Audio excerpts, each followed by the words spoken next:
All right, today is the day. And the astute viewer may notice that I just climbed in the car without having the roof sections cut out. You may actually notice that there are no more cutouts in the roof section. Today we're going to look at my giving the car kind of a haircut, changing its style, changing its look, and resolving some problems, maybe making things a little simplified and make this project move along a little better. Anyway, let's jump in, take a look, fixing the roof. While we're working on this roof, we're also going to do a little change on the rear clamshell. Now it had these little dog ear tabs that stuck up. It was going to be part of the hinging system. I have decided to eliminate those as well. Kind of had the kit car-ish appearance with these little tabs. That's not something you would see on a production car, so I'm going to change the hinging system and get rid of those as well. To do that, we're going to do the same process we're going to use for the panels, and we're going to just take the pieces and bond them into place. I've just taken some epoxy, the same epoxy is used for all the lamination throughout the vehicle, and mix it with some flocked fiberglass and some flocked cotton, or I should say milled fiberglass and flocked cotton, make up a thick epoxy paste. Now that part though is going to be prone to sagging, and a little gravity will take effect on it, so we're going to put a little Bondo onto a popsicle stick. Now the Bondo will cure in just a few minutes and hold the little piece in place while we get a little time to work on the epoxy, and then of course the epoxy will take a good 24 hours to fully cure. While that popsicle stick, the Bondo is cured, we're going to put a little bit of a peel ply polyester fabric peel ply on there. That'll allow us to smooth the epoxy out a little bit, make sure it gets pushed down in the cracks as well. And then once that's cured, next day pop off the popsicle stick, peel off the peel ply, and we can go ahead and scrape off what little is left of the Bondo in there. And things are pretty smooth, but we'll have to go back and of course sand this whole thing and fill it to make sure everything's perfectly smooth. Now, sad on my part, sad for you to see as well, that we spent so much time on building these little rain gutters to channel water out of the roof panels. But I guess this is going to be a fix to the problem of water intrusion anyway, isn't it? So, no crying over this project. We're just going to add a little bit of our same epoxy putty glue into the troughs of that rain gutter, and then stick our panel in there. The first try is just not quite enough to hold it up into position, so we're going to add a little more and then drop that panel in.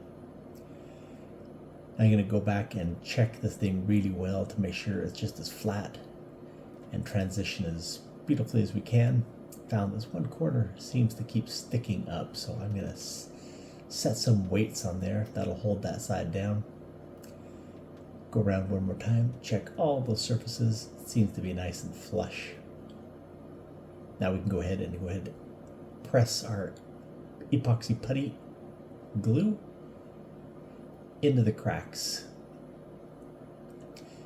And we'll be finishing transitioning also down here where the weather sill is going to be for the window to butt against. Now this crack here, this joint we're filling, our panel gap would have been like 3/16 wide, so we don't have too much area we have to fill with this epoxy putty, but we'll get it all pressed in there. And then later on we'll have to go in and laminate the bottom side of this thing as well, but we're just working on getting the finish on the top done. Once we had our epoxy all filled in on one side, of course we have two sides. Everything in this car is a mirror image, so we've got to do everything twice. Put the panel in on this side as well. Now we're going to use the same peel ply trick that allows us to, just like I said, press that putty down into the cracks, get it nice and smooth on top, and have a way to keep us from having to do a little extra sanding. This peel ply is just a polyester fabric that will not adhere to the epoxy. Leaves the same pattern as the fabric, a little rough surface that allows the next layer of epoxy to bond to it. But we're going to go ahead and pull these peel plies off after the next day when everything is cured.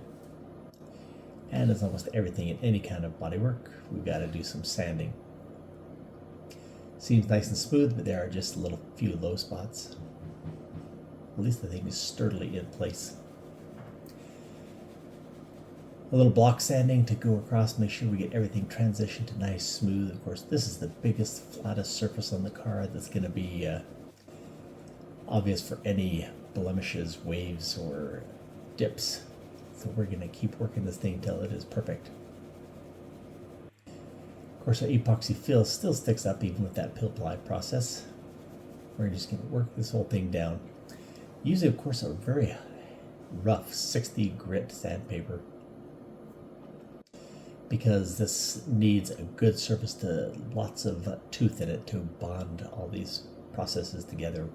We do not want anything to separate here on this crack. It would be a very terrible disaster to have a crack or something appear here. Once it's all sanded down, I am mixed up another batch of epoxy, this time just thickened a little bit with some calcium carbonate, kind of a body filler. The only thing is this body filler takes 24 hours to cure, but it is a lot stronger than Bondo, or that type of polyester body filler. We'll go ahead and give it a nice skim coat, make sure we don't have any low areas. Squeegee them out, take some special attention to get that little crisp seam right above the door there. And of course fill again over the little dog-eared tabs for that rear clamshell that we have taken away. Another sanding, and then found there just a few more little tiny low spots. So back to our epoxy fill. They work our way all the way around, checking any of the low spots. Luckily, with this calcium carbonate, turns the epoxy a little bit gray. Unsanded area stays a little bit glossy, kind of like putting on a test coat or painting it black. You have a dark area in the low spots. With those all filled, sanded one more time, and we're ready to put on a layer of fiberglass to just make a good continuity, continuous film across the car so that we don't have, like we said before, any possibility of cracks or something occurring where these things have been bonded together. This will be bonded on the bottom side of the panel as well, so we shouldn't have any problems. But we're going to put one layer of epoxy down, coat the whole roof, and then it'll be time to lay our glass cloth on there. Luckily, I had my daughter stop by to say hello that day, and so she gave me a hand in getting the fabric up there. Try to get it on with as few wrinkles as possible. Now this is a satin weave fabric that's very tight weave, and so the resin doesn't work through very fast. In fact, you have to really work on this thing to get the resin to transfer through this fabric. So you can use your hand to get it laid on, but if you spend too much time, then the resin starts coming through, and you'll have to start using a squeegee or go throw some gloves on to be able to work it. We're going to work it towards the edges, make sure we don't have any wrinkles or bubbles. Well, can't say that with the bubbles, because there will always be bubbles with this satin weave cloth. Like I said, the weave is so tight that even bubbles get trapped underneath it. But we'll have a method of taking our consolidating roller and squeegee later on to go through and work the whole thing, press those air bubbles out. Just a matter of mixing up a batch of resin,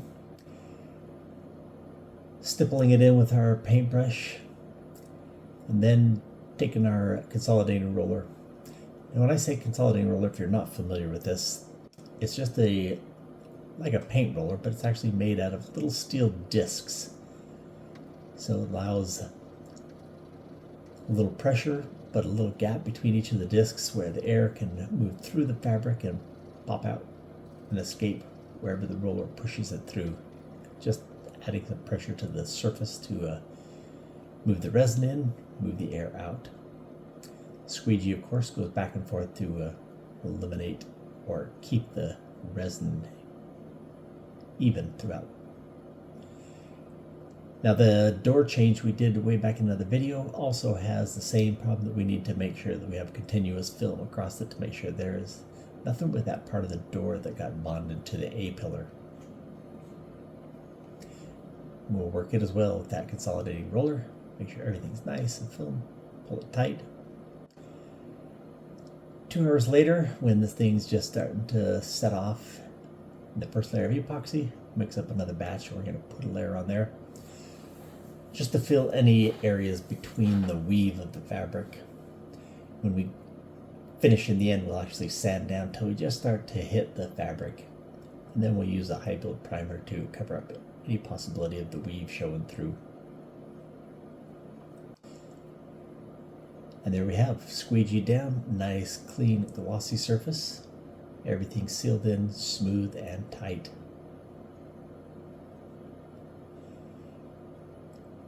That A-pillar doesn't have the flat surface that gravity is going to work on a little bit, so it's going to be a little bit rougher when the epoxy cures, because some of that gravity will travel downhill, so it may require another coat later on another day.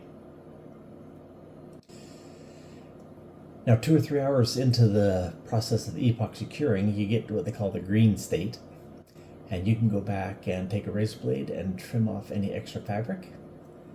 You can't cut the fabric with a razor blade when it's dry, but you can when it's green, and you can't when it's hardened to its final cure as well. So you have to hit it at this green stage. But it does save you a lot of time for having to go back and trim it with some kind of mechanical and motorized trimming equipment. Okay, well pretty soon we're going to be flipping this thing upside down, taking things apart, flipping it upside down, get the lamination on the inside done. We also have a couple of areas in here that need to be finally laminated, and then things will be complete in the tub. And with that, we'll be able to maybe take some further steps in getting some finishing done, a little closer like we've got here on the rest of the car, moving it closer to that time of primer and paint. Anyway, thanks for coming by today. Come back, see us again.